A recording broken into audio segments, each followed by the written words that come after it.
জাহেল বলে, হে ভাতিজা, আমার হাতের মুঠের মধ্যে কি আছে?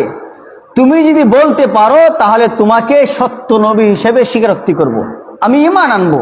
তোমার হাতের মধ্যে যেটা আছে, যাই থাক না কেন, তোমার হাতের মধ্যে যেটা আছে এইটা যদি আমাকে বলে যে আমি সত্য নবী, আমি শেষ নবী, আমি আল্লাহর নবী, তাহলে তুমি ঈমান আনবে কিনা?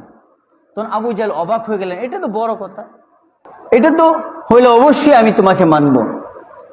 আল্লাহর নবী, বিশ্ব নবী হুজুর পাক সাল্লাল্লাহু আলাইহি ওয়াসাল্লাম তখন ওই আবু জাহেলের চাচার হাতের মুঠোর দিকে তাকাইয়া তিনি উদ্দেশ্য করে বলেন, ও হাতের মধ্যে তুমি যাই আছো না কেন, মান আনতা, আমি কে তুমি জানাইয়া দাও। আমি কে? মান আনতা, আমি কে তুমি জানাইয়া দাও। তখন ওই হাতের মধ্যে যে